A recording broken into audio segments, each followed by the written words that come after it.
मईशत के हवाले से सवाल उठ रहे हैं। हुकूमत पर तनकीद हो रही है कि कोरोना के बाद सूरत हाल बदल गई है, हुकूमत उस तरीके से एक्ट नहीं कर रही है, फाइनेंस मिनिस्ट्री की तरफ से एक मैसेजिंग नहीं हो रही है, ये तनकीद भी की जा रही है। स्टेट बैंक पर तनकीद हो रही है कि शरह सूद को ज़्यादा कम करना चाहिए था, कम की गई है। हमारे साथ बासित शमसी साहब CEO JS बैंक मौजूद हैं, खुर्रम शहजाद माहिर मईशत हमारे साथ मौजूद हैं। आज भी मार्केट्स में ब्लडबाथ देखा गया, तकरीबन 2000 पॉइंट्स की कमी हुई, मगर दुनिया भर में मार्केट्स माइनस हैं। आज अमेरिकन मार्केट्स माइनस हैं, इंडियन मार्केट्स माइनस हैं। मैं बासित शमसी साहब आपसे पहले जानना चाहूंगा, तनकीद दायरे हो रही है, इंडस्ट्री भी कर रही है, मार्केट्स भी कर रही हैं कि ज्यादा शरह सूद को कम किया जाना चाहिए था, आपका क्या पर्सपेक्टिव है इस हवाले से? जी, मार्केट तो ठीक है, मायूस लग रही है, और स्पेशली जो स्टॉक मार्केट प्लेयर्स हैं दे कुड हैव, उनको समझते थे कि ज़्यादा भी कट हो सकता है, बट स्टेट बैंक ने एक मैच्योर डिसीजन लिया है, रिस्पॉन्सिबल डिसीजन है। और मार्केट की जो एक्सपेक्टेशंस थी, चाहे आप वो ब्रोकर सर्विस भी देखें या CFA की भी सर्वे देखें, वो बिटवीन 50 और 100 बेसिस पॉइंट्स ही थी। तो स्टेट बैंक ने उसका मिड पॉइंट लिया है 75.75% का। 2 दिन पहले तक थी, मगर उसके बाद ज़ाहिर है कोरोना का क्राइसिस आया, इंटरनेशनल मार्केट में जो प्राइसेस गई तो तब्दील हो गई। खुद स्टेट बैंक की रिपोर्ट भी कह रही है कि उनकी भी जो इन्फ्लेशन एक्सपेक्टेशन है मीडियम टर्म में, वो 5 से 7% आ गई और जल्द आ गई है टाइम से। तो आपको नहीं लगता कि ज़्यादा की गुंजाइश पैदा होती थी, कि ज़्यादा होता तो मस्बत पैगाम के लिए बेहतर होता? देखिए, होने को तो कुछ भी हो सकता है, बट रिस्पॉन्सिबिलिटी ज़रूरी है। The fact of the matter remains के अभी भी जो फोकास्ट इन्फ्लेशन की हैं अक्रॉस द बोर्ड, जो इकोनॉमिस्ट प्रेडिक्ट कर रहे हैं, वो बिटवीन 9 and 11% कर रहे हैं। ओवरवेलमिंगली अबाउट 70% जो मार्केट पार्टिसिपेंट्स हैं वो अभी यही फोकास्ट कर रहे हैं। इंशाल्लाह इन्फ्लेशन का नंबर अगर ये एनर्जी प्राइस की वजह से इससे बहुत नीचे आ सकता है तो रूम बन जाएगा, बट हैविंग सेड दैट, इस वक्त हमारी वो सिचुएशन नहीं है जो सम ऑफ द अदर कंट्रीज़ जिनके पास इन्फ्लेशन का नंबर बहुत नीचे है। और ये कुछ आई थिंक अगर हम 4 दिन पहले देखते, बिफोर द कट एक्सपेक्टेशन भी 50-75 बेसिस पॉइंट की थी। ये ड्रास्टिकली चेंज हुई after the Egypt cut, but people are forgetting कि इजिप्ट के अंदर अब जो इन्फ्लेशन रेट है वो फॉर द मंथ 5% है, फॉर द लास्ट मंथ वो 7%। तो वो एक अलग चीज़ है। बट अगर इन्फ्लेशन का रेट इससे नीचे आता है on the back of lower demand, which I hope now, but on the good part, on the back of a lower commodity price, तो फिर definitely इसमें room बन सकता है। So that doesn't preclude the state bank कि वो the next monetary policy or even before that एक further announce कर सके policy।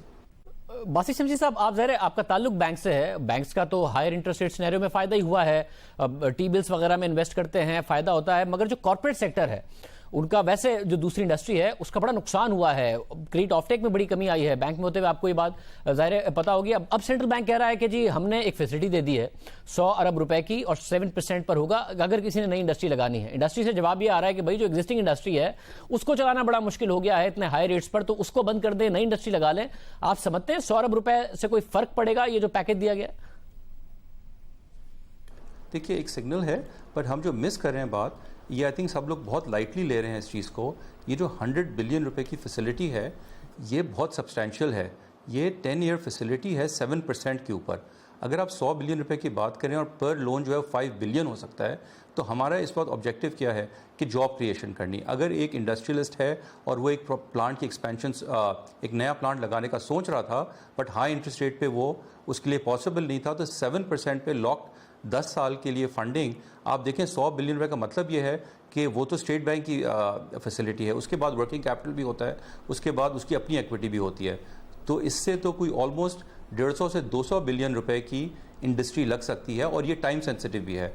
तो अगर पाकिस्तान, अगर इंडस्ट्रियलिस्ट को फेथ है हमारी कंट्री में, और होना भी चाहिए, so they can fast track these projects, and एक 10 ईयर्स की उनको लॉक इन मिल जाती है। आप इस तरह से भी सोचें कि अगर आजकल के इंटरेस्ट रेट्स के हिसाब से कोई 5 से 6 बिलियन डॉलर की, 5 से 6 बिलियन रुपए की सब्सिडी है per year. So almost you can say कि 60 बिलियन रुपए की ये भी सब्सिडी है।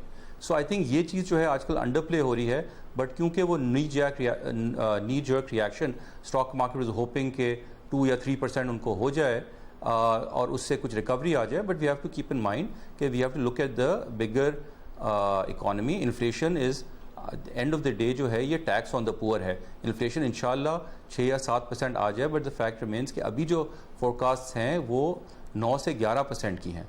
तो उसके हिसाब से we have to not think about the 200,000 जो एक्टिव 200,000 टोटल UIN है, पर चलें 200,000 जो इन्वेस्टर्स हैं एक्टिव स्टॉक मार्केट में, but to think of overall जो इन्फ्लेशन जो टैक्स ऑन द पुअर है. So I think it's a measured response. ये बात दुरुस्त है कि स्टॉक मार्केट को देखकर तो कतई तौर पर स्टेट बैंक को फैसला नहीं करना चाहिए, ना ही हुकूमत को इस दबाव में आना चाहिए कि मार्केट गिर रही है, मार्केट गिरती रहती है, मार्केट बढ़ती रहती है. मगर आम आदमी को देखकर तो फैसला किया जा सकता है. तकरीबन 1% अगर इंटरेस्ट रेट कम होता है, 200 से 250 अरब रुपए का स्पेस आता है हुकूमत के पास. इस वक्त जो हालात है कोरोना वायरस की वजह से, डेली वेजेस पर जो लोग हैं उनका काम बंद हो रहा है, तो हुकूमत उसमें पैसे दे सकती है और 250-300 अरब रुपए को यूटिलाइज कर सकती है. अगर 1% इंटरेस्ट रेट कम करती है तो हुकूमत के अपने पास जो है वो बाकायदा तौर पर स्पेस क्रिएट होता है, गुंजाइश क्रिएट होती है. अगर इंटरेस्ट रेट को ज्यादा कम किया जाता है तो फायदा हर लिहाज से ओवरऑल मईशत का है. शाहजेब, इंटरेस्ट रेट्स का नीचे जाना इकोनॉमी के लिए हर सूरत में फ़ायदेमंद है, उस पर तो कोई डिबेट ही नहीं है, और रिलीफ भी मिलती है इंडस्ट्री को भी. बट हमें ये भी देखना है कि हमें एक रिस्पॉन्सिबल बिहेवियर चाहिए. आज हमारा इन्फ्लेशन 6-7% पे नहीं आया है. आज हमारा इन्फ्लेशन अभी भी 10% पर है. लास्ट मंथ का नंबर भी 11 था. अगर इन्फ्लेशन का नंबर नीचे आएगा, और इंशाल्लाह नीचे आए नंबर, तो हमें क्यों नहीं, हम इन्फ्लेशन बिल्कुल हम कम कर सकते हैं, बट इंटरेस्ट रेट. बट इस वक्त इंटरेस्ट रेट कम करना, आई थिंक अगर ये 2 या 2.5% का इंटरेस्ट रेट कट हो जाता तो एक इररिस्पॉन्सिबल बिहेवियर हो जाता based on a future forecast. We also don't no.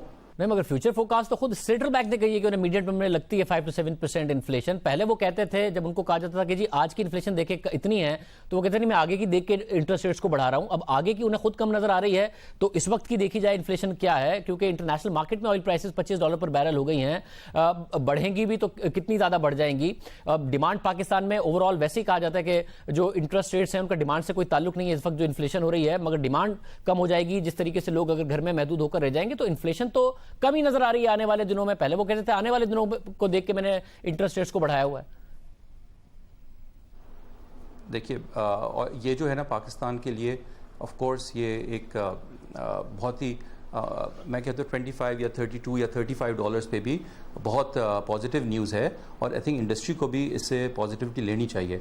But to से कि मीडियम टर्म आउटलुक जो है, अगर वाकई इन्फ्लेशन का इंशाल्लाह ये 6 or 7% आ जाती है, तो हम ये 2 महीने के बाद फिर भी मॉनेटरी पॉलिसी होगी, और मॉनेटरी पॉलिसी तो कभी भी हो सकती है emergent. So I think that but what if it was not it would been quite responsible कि आज हम इंटरेस्ट रेट्स जो हैं 2 या 2.5% कट हो जाते, और कल को फॉर एग्जांपल ये कुछ between Russia and other powers, oil producers कोई एग्रीमेंट होता, ऑयल की प्राइस बढ़ती एंड मे बी इन्फ्लेशन नीचे आती, but maybe not below 8%. तो उसके बाद फिर how would you then make that adjustment again. So I think it is better to be responsible. हमारे पास unlike the US, the whole economy doesn't revolve around interest rates and it does not revolve around the stock market. Most of the borrowers जो SME borrowers हैं, ME borrowers हैं हमारे, are still using their own money, and I think उनके लिए जो the cost of inflation जो है वो बहुत बड़ा टैक्स है उनके लिए, as oppose to the interest rate.